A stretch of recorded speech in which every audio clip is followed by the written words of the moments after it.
माना कि हम लोगों के दो दो चैनल्स हैं। एक चैनल पे 7-8 लाख अर्निंग है, दूसरे चैनल पे भी कम से कम 5-6 लाख अर्निंग है। इसके अलावा माशाल्लाह माशाल्लाह हमारी 6-6 फैक्ट्रियां हैं कोमल पेंट के नाम से, हुसैन पेंट के नाम से, हसन पेंट के नाम से, अंबर पेंट के नाम से, तहसीन, मोहसिन और पता नहीं किस किस नाम से, इतने प्यारे प्यारे नाम से हमारी 6-6 फैक्ट्रियां हैं। और 6-6 फैक्ट्रियों से भी मालू बहुत आता है, बहुत कमाती है। अल्लाह का बहुत शुक्र है। हम चाहें तो दुबई में भी बंगला ले सकते हैं, हम चाहें तो कराची, लाहौर, इस्लामाबाद कहीं भी शिफ्ट हो सकते हैं। लेकिन हैदराबाद जो है ना, ये हमें बहुत रास आ गया। हैदराबाद हमें जो है बहुत पसंद है। यहाँ पे रेशम गली है, 8 नंबर मार्केट है, और इस यहाँ पे जो है हम लोग जब दिल करता है बाया पहन के चले जाते हैं, जब दिल करता है बाया उतार के चले जाते हैं। यहाँ पे हम अकेले भी शॉपिंग पे चले जाते हैं। बाज़ार वाले सारे हमारे जानने वाले हैं। कोई हमें सोफ़े नहीं सॉरी, कोई हमें कीमे वाले समोसे ऑफ़र करता है, तो कोई हमें क्या कहते हैं कुछ ऑफ़र करता है, क्योंकि सारे ही अल्लाह का शुक्र है हैदराबाद के लोग स्पेशली शॉप्स वाले हमारे फ़ैन हैं। तो इनको हम छोड़ के कहीं नहीं जा सकते। यहाँ हमारी बड़ी इज़्ज़त है, हमारी बड़ी रिस्पेक्ट है। तो इतना ज़्यादा माशाअल्लाह माशाअल्लाह पैसा कमाते हैं, तो हम चाहें तो हेल्पर अफोर्ड कर सकते हैं। ऐसा मसला नहीं है कि हम हेल्पर नहीं रख सकते। लेकिन हम क्या करें कि हेल्पर जो है वो गंदे मैले कुचैले कपड़ों को साफ़ कपड़ों के साथ धो देती हैं। तो हमारा दिल नहीं मानता कि भाई हमारे जो गंदे मैले कुचैले कपड़े हैं वो साफ़ कपड़ों के साथ वो धो के तो सारे साफ़ कपड़े भी गंदे मैले कुचैले कर दें। तो इसलिए बेशक हालांकि हमारा ऑटोमेटिक मशीन का जो स्विच है वो पिछले 6-7 महीने से ख़राब पड़ा है, पर कोई बात नहीं। घर में एक अदद नौकरानी है ना बहू, वो छत पे चली जाती है, सारे कपड़े कुपड़े उठा के तो धो लेती है। क्या हो गया फिर, मिल बांट के तो करना होता है सारा काम। माना कि उसका बेटा बीमार है तो क्या हुआ फिर, कपड़े तो वो अपने बच्चों के ही धो रही थी ना, मैं तो अपने अपने हाथ पे धो लेती हूँ। मुझे तो ज़रूरत नहीं पड़ती, मैं तो कभी भी उससे नहीं धुलवाती, मैं तो अपने हाथों से धोती हूँ। तो समझ आ गई होगी जी आज आपको मेरे टॉपिक की कि आज का टॉपिक क्या है। आज आंटी जी ने जो भाषण दिया उस पे बात करेंगे। और इस बाबरकत महीने को आंटी ने किस तरह गुजारा, आज उसका भी जो है ना निचोड़ निकालूंगी, मैं नतीजा निकालूंगी। कि सारा दिन सारी वीडियोस में आंटी लोगों को तो ये बताती रही कि बरकतों वाला महीना है, रहमतों वाला महीना है, लूट लो रहमतें हैं, जितनी बरकतें लूटनी है लूट लो हैं। लेकिन खुद क्या करती रही आंटी, खुद क्या करती रही, खुद आंटी ने ये पूरा महीना किस तरह गुजारा, आज जी इस पे बात करनी है। वीडियो को बिल्कुल भी स्किप नहीं करना, चैनल को करना है सब्सक्राइब, वीडियो को करना है लाइक और शेयर। अस्सलामुअलैकुम, कैसे हैं आप सब लोग? उम्मीद है कि सब ठीक होंगे और अपनी फैमिलीज़ के साथ सेफ होंगे। अल्हम्दुलिल्लाह मैं भी बिल्कुल ठीक हूँ। आप सबकी दुआ और सपोर्ट का बहुत बहुत शुक्रिया। सबसे पहले तो बात करते हैं जी, आज आंटी ने पूरी की पूरी वीडियो हमें कपड़े फैलाते हुए बना के दिखा दी। क्योंकि जब से बहू का बेटा बीमार हुआ है हुसैन, तो आंटी जी जो हैं वो सेहरी इफ्तारी की वीडियो बना नहीं पा रही, क्योंकि बहू जो है वो हेल्प नहीं करवा पा रही। तो आंटी कुछ सालन बना के दिखा देती हैं, कुछ थोड़ी बहुती कोई सुबह कोई नाश्ता माश्ता जो भी सहरी में उन्होंने पराठा परूठा बनाया तो उसकी वीडियो बना के लगा दी। लेकिन एक प्रॉपर जो वीडियो आती है बन समर के, जैसे कि जी कहें, सोनी कहें, क्या कहें, वो जो चैनल है हमारे इंडियन पड़ोसी मुल्क के, वहाँ पे जो जिस तरह हमारी बहनें सही लश पश तैयार होकर आती हैं, तो इसी तरह हमारी प्यारी आंटी जी इनसे बहुत मुतासिर है ना, तो इसीलिए सहरी इफ्तारी की वीडियोज़ में सही लश पश होके आती हैं। बहू भी नए नए स्कार्फ, नए नए ड्रेसेस, फिर मेकअप शेकअप, पूरी तैयारी। तो आप सोचें कितना टाइम ज़ाया होता होगा, इतना टाइम इन औरतों ने रमज़ान में ज़ाया किया है। जो दूसरों को कहती हैं कि भाई इबादतें करें, हाँ बिल्कुल करनी चाहिए, गलत नहीं कहती, इस बात को मैं बिल्कुल भी गलत नहीं कहूँगी, लेकिन खुद क्या करती रही हैं। तो अब काफ़ी दिनों से आंटी जो 3-4 दिन हो गए ना जब से इनका बेटा बीमार है, तो आंटी फिर कभी शोर के साथ शॉपिंग पे निकल जाती हैं, कभी कहीं निकल जाती हैं, कभी कहीं। तो आज आंटी बेचारी कहीं जा नहीं सकी, क्योंकि हर एक को पूरा रमज़ान ईदियाँ ख़रीदते, ईदियाँ पैकिंग कराते, ईदियाँ दिखाते।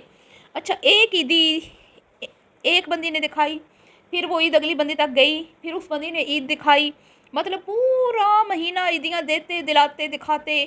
होता क्या था, खुदा पहाड़ निकला चूहा। एक बॉटल वाटर बॉटल भी किसी ने ली है ना, वो भी एक टोकरी में पैक हो रही है, दूसरी टोकरी में एक स्कार्फ पैक हो रहा है, तीसरी टोकरी में एक वॉच पैक हो रही है, चौथी टोकरी में एक जूता पैक हो रहा है। अल्लाह मुआफ़ अस्तगफिरुल्लाह, मतलब ऐसे ढेर लगा देना है कि टोकरियाँ देखें कितनी ईद आई है, बबरचन आंटी के घर से बेटी की कितनी ईद आई है। और फिर वो पैकिंग करने, वो ईद पैक करने से पहले एक वीडियो बनी, ओए हो इतनी, मैं कहती हूँ इन्होंने ख़र्चा नहीं किया, ईद देने पर जितनी भी इन्होंने गिफ्ट दिए लोगों को जितना इन्होंने उसमें से कमाया, इतना उसमें से इन्होंने ट्रिपल कमाया। लोगों को एक पिन्ने, दो पोनियाँ, दो एक ब्रेसलेट और इस तरह की चीज़ें दे के इन्होंने इतना कंटेंट बनाया, इतना कंटेंट बनाया। और अपनी सबसे आला शॉपिंग, सबसे अच्छी, अल्लाह नसीब करें हम उनकी शॉपिंग से नहीं वो हो रहे, लेकिन दूसरों के लिए क्या। और बेटियों की टोकरियां जो भरी, हर टोकरी में एक एक चीज़, ताकि टोकरियों की तादाद ज़्यादा हो। अंबर की ईदी देख लें, एक टोकरी खुलती है, उसमें सिर्फ और सिर्फ एक खिलौना पैक था इब्राहिम का, एक में घड़ी पैक थी, एक में एक सूट पैक, एक में 2-3 सूट पैक। इब्राहिम की 3-4 टोकरियां बना ली। और फिर क्या ही कहने, एक टोकरी में से चूड़ियाँ निकल रही हैं, एक में से सूट निकल रहा है। ओए होए होए। और इस बार सबसे ज़्यादा कंजूसी आंटी जी ने अपने दामाद शाहजेब पे की। सिर्फ एक अदद unstitch suit wash and wear का उसके मुंह पे दे मारा, चलो जी ये लो। हैं, वाह आंटी जी, इस बार तो आपने ना अपने दामाद को हैं क्या कहते हैं, बस एवं क्या कहते हैं, ठेंगा ही दिखाया है बेचारे को। नाम की ईदी क्या उसको आपने दे दिया। वो को बूढ़ा इंसान है जो उसको कलर दिया आपने अजीब सा। तो जी ये तो ईदी थी। अब ईदी माँ दिखा रही है। फिर बेटी ने ज़रा से 2 सालन बना के रोटी खिला दी। ग्रैंड दावत, पेरेंट्स की ग्रैंड दावत, इन लॉ नंद की। असल में ये इफ्तारी इसकी नंद की थी, साथ ही इसने अम्मा और अब्बा को भी बुला के जो है ना भुगता दिया। चलो जी, तो फिर बैठ गए ढेर लगा के बेटी, वो ईद जो माँ ने अपनी वीडियो में दिखाई है, फिर वो बेटी दिखा रही है। और देखने वाले देख ही जा रहे हैं, जायलों की तरह देखी जा रहे हैं, उल्लुओं की तरह बेवकूफ़। तो बीमार पोता और बेचारी क्या कहते हैं बहू, जो अंबर के घर तो ना जा सकी, भाई बीमार है पोता, लेकिन छत पे उसको 1 महीने के, पूरे 1 महीने के, क्योंकि पूरा रमज़ान आंटी जी ने अपनी बहू को अपनी असिस्टेंट बना के रखा और उसको साथ में वीडियोस बनाती रहीं। 1 महीने के उसके बच्चों के कपड़े थे और उसके और बाकी घर वालों के। तो ऑटोमेटिक मशीन का जो वो स्विच है, वो पिछले 6-7 महीने से हम सुन रहे हैं, यही स्विच इनकी बेटी के घर में ख़राब होता ना, तो इनका दिमाग ठीक करा के ना देता, तो अब्बा इनका खुद पहुंच जाता ठीक करवा के देने के लिए। क्योंकि भाई उनके तो नाजुक नरम मुलायम हाथ है ना, वो कैसे कपड़े धोएंगी हैं, कैसे निचोड़ेंगी, कैसे सर्फ डालेंगी, कैसे पानी डालेंगी मशीन में।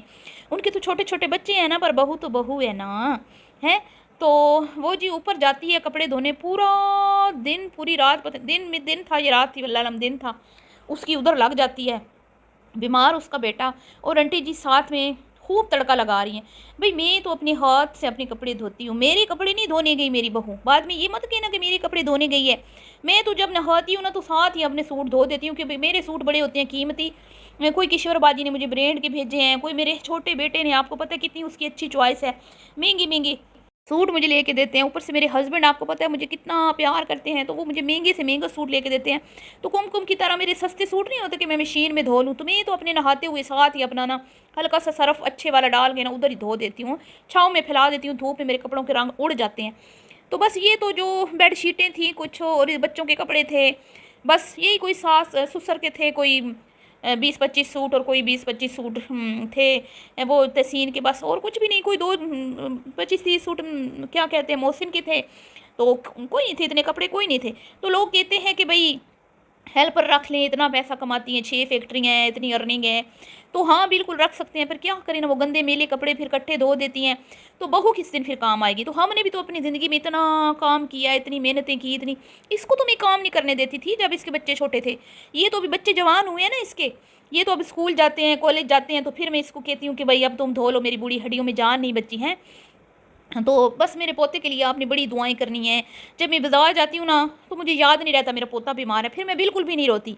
फिर मैं अपनी पूरा तसल्ली से आराम से पूरा टाइम बाज़ार में लगा के आती हूँ। हैं, लेकिन जब मेरे सामने पोते को ड्रिप लगती है ना, तो मेरे पोते को मुझे बड़ा दुख होता है, मुझे बड़ा रोना आता है, मैं इतना रोती हूँ, इतना मुझे अफसोस होता है। और जब मैं अपनी बेटी के घर जा रही हूँ, तो बहू बेचारी नहीं आ पा रही, पोता बीमार है, तो फिर मेरा दिल को कुछ तसल्ली होती है कि शुक्र है मेरा पोता जो है ना वो माँ के पास रह गया। बस मैं जब उसको देखती हूँ ना, तो मैं कहती हूँ मैं कहीं चली जाऊँ, मुझे रोना आता है उसको देख के ना, छोटा बच्चा है ना, उसकी तकलीफ मुझसे देखी नहीं जाती, इसीलिए मैं कभी कहीं चली जाती हूँ तो कभी कहीं।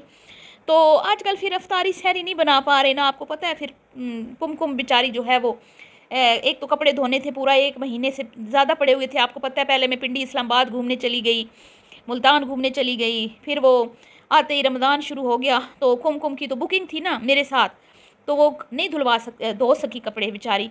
तो अब 1 महीने के इकट्ठे धो रही है कपड़े। तो कोई नहीं, इतने ज़्यादा कोई नहीं है, बस 20-20 सूट हैं सबके। तो क्या हेल्पर को रखना, हाँ, घर में बहू हो तो हेल्पर की ज़रूरत थोड़ी ना होती है, हमने भी तो काम किए हैं ना। तो इसमें क्या बड़ी बात है, तो अभी भी मिल बांट के ही करते हैं, कोई मसला नहीं है। तो ये था जी आज की वीडियो का रिएक्शन। पसंद आया हो तो लाइक शेयर कीजिएगा। अल्लाह हाफ़िज़।